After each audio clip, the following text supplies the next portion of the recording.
to move on to something that's a little bit more, I guess, discussed, widely talked about, or so on and so forth. We haven't talked about USW show from last night. Forgot what it was called. I always forget those names at the worst point in time. Anyway, we'll get into USW probably later today or tomorrow for a pay-per-view review.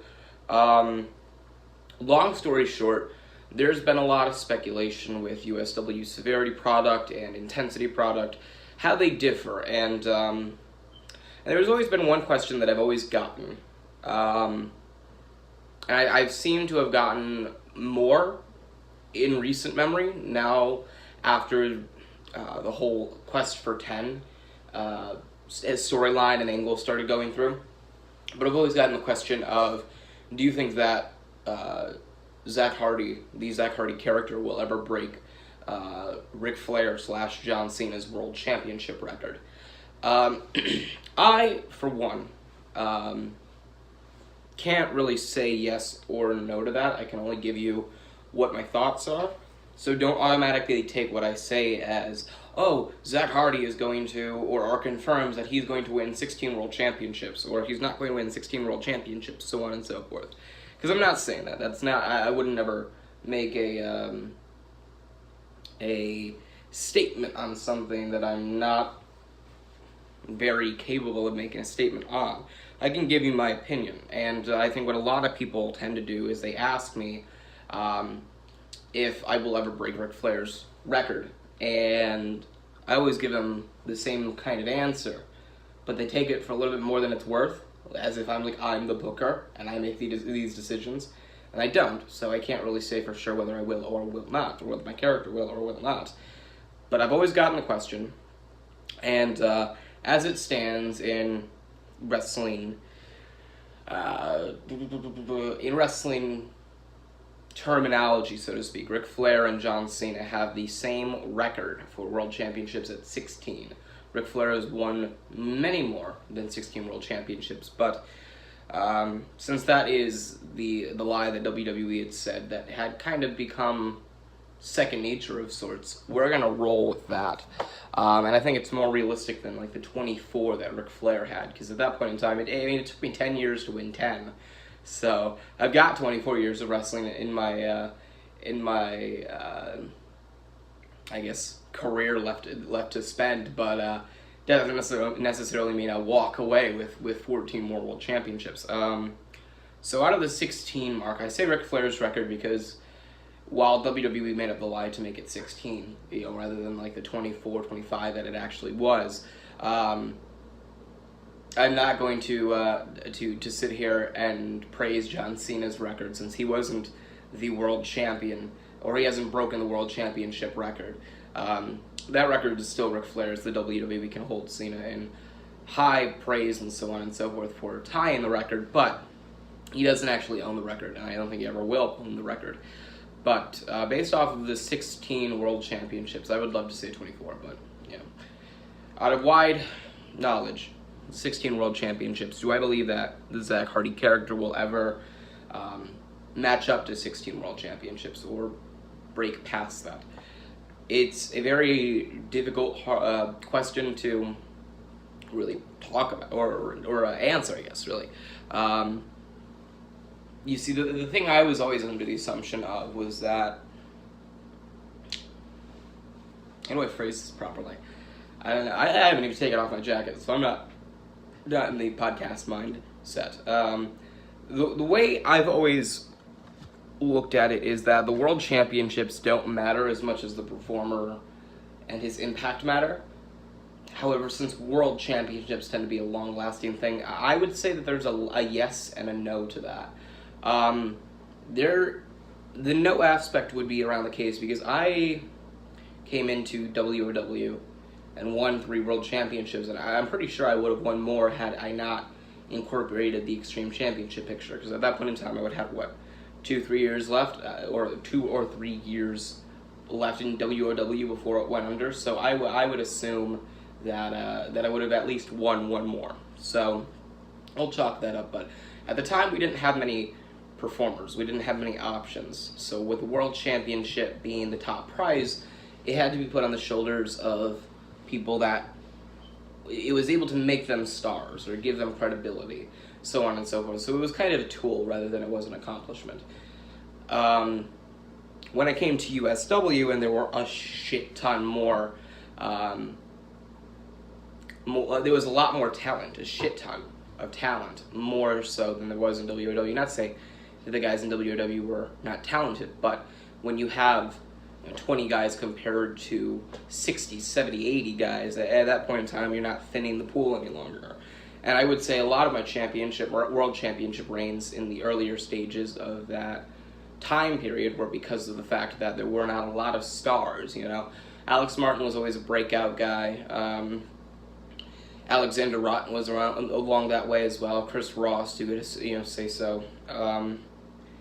But you didn't see the rise of performers like James and Philip Akron or Nastley and Crimson Red in that state of mind yet. I think at that point in time they really wanted to build performers, and I think they knew they had to do it over a course in time for it to be effective. So they kind of went into the mindset of, okay, yeah, next 2 or 3 years are occupied of building you guys up the card, and now here we are with James and Philip Akron and so on and so forth, actually competing for world championships and having claim to their name. So I think a majority of my world championship reigns were because of either a lack of talent or because of a lack of credible talent. And I don't say credible talent as in they're not talented, but as in talent of they needed to work their way up to be, in the fans' eyes, world championship material and world championship ready. So I would say that perhaps my first 8 or 9 world championship reigns were simply because of a lack of depth on the roster, a lack of credible talent on the roster, a lack of believable world championship contenders on the roster. I would say that my presence in the world championship picture for so long had a lot to do with the fact that I started winning world titles when the title was a tool to get performers over, and I kept winning world titles because I was one of the only credible talent at the time that was already established. So it was kind of like this circle, and with my stature, I just happened to be the guy that they looked to most for that, so I got the most out of it. So I would say that had there been credible talent like this today, back in WOW when I started, hell, I don't even think I'd be in this position right now where I'd be having a podcast and releasing a podcast and everybody be listening to that podcast, or running multiple different businesses, or renting out different studios and apartments and so on and so forth to kind of break out a bunch of different companies and projects. I don't think I'd be doing that had that been the case, but at the same time, I think by now, if everything went the way it did, I'd probably be a 4 or 5 time world champion. I don't think I would have gotten anywhere near the double-digit mark by this point in time. You'd have so much talent. I would have been one of those guys that they would have been trying to push over a 2 or 3 year time span. So that would have been a lot of time taken off of that, and so on and so forth. And what I'm getting at for why that could be a case as to why I wouldn't be a 16-time world champion is because of the fact that now that there is that talent, and now that there is a huge roster full of contenders, you have, even with him being on a hiatus, you have Nastley ready to contend for the USW Championship. You can say the same for guys like Crimson Red. Now, from last night's events, Eli fucking Kaner, Alexander Rotten, Masha Guetta, James, Philip Akron, Kevin Storm, Alex Martin, George Murn, MP45, Jack Ramsey and Austin Cole, Prophecy, Anarchy, Chain Reaction, Seth, so on and so forth, Capital, the Mobocracy, the God Complex. For fuck's sake, it's a very, very diverse pool of performers that you can utilize in the World Championship picture. And that's why I think a lot of people have loved James' championship reign. I think they're starting to sour on it a little bit because of the fact that he's won a couple of matches that, in all honesty, made more sense if he had lost. At the same time, that's why you have a guy like James kind of so enjoyed by the audience, because he has so many different, talent to defend the title against. And with that, I think that since there is so much talent now, there is a lack of a need to put the title on me as much as there was 3 or 4 years ago, 5 or 6 years ago. I don't think you're going to see a point in time in where USW really wants to push Zack Hardy and Zack Hardy and Zack Hardy. Zack Hardy wins the world title, holds on to it for a year, loses the world title, picks it up again a month later, and holds on to it for another year. I don't think you're going to see that. And I think a lot of people that, that complain about, oh, Zack Hardy was pushed to the moon, or he wouldn't be here right now 10 years later had he not been given that world championship push a couple of months into his run. Well, you could have some credibility there, but at the same time, I don't think I was pushed because they loved me, so to say. I think I was pushed so much because I ran with the world championship and I made it something. Most importantly, I ran with the Extreme Championship, and I was able to make that something, and it cultivated my personality. And by the time I got to USW, I was one of the only options they could utilize for the world championship reign. That's why you're seeing guys like James and you're seeing guys like Paul Orlando and Verse 9 hold on to their respective championships for so long. It's because, there is a litany of different talent, but at the same time, there's a litany of reasons to keep that title on that talent and make that title even more worth it. And at the same time, there's so many different opportunities for storylines with so many different performers because there's a huge credible factor to their stardom. I think James will hold on to that title for a really long time, and I think Philip Akron will eventually get that title and hold on to it for a really long time. I think Verse 9 is eventually going to win the world title. Hold on to that for a long time. Paul Orlando could be the same in a number of months. Chris Ross, Octavian, and the rest of the God Complex, so on and so forth. I think there's a litany. And I think unless I am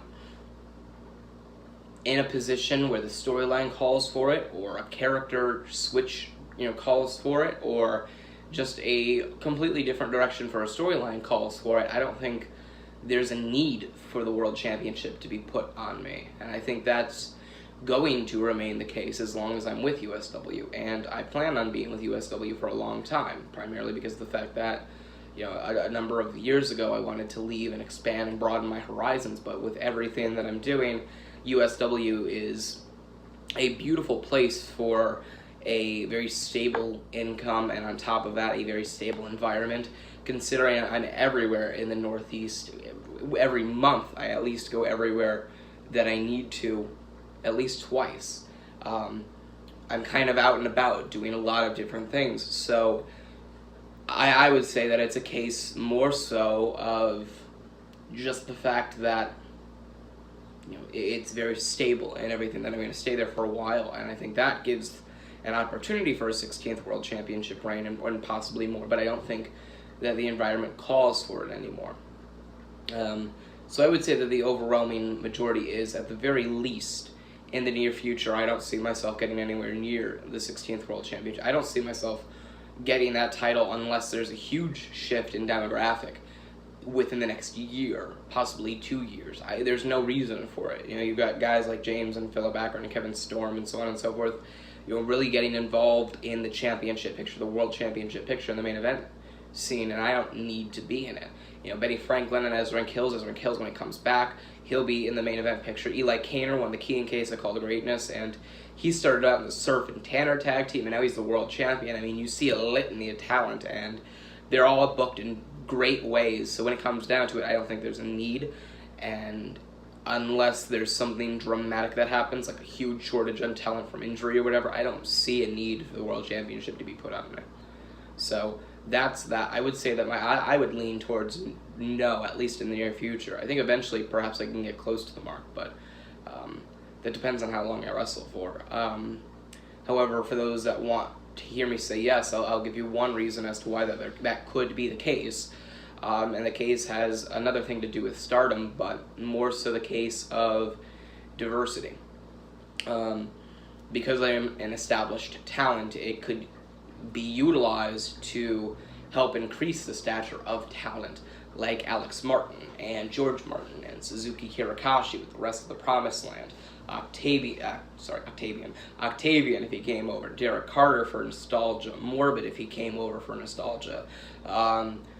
Chain Reaction, Anarchy, and Prophecy for that little vigilante group rivalry that keeps simmering and everything. Hernastly eventually when he comes back, if he comes back. So there's a huge opportunity for that. and I'm really looking forward to it. I think that there could be a 10th World Championship for me.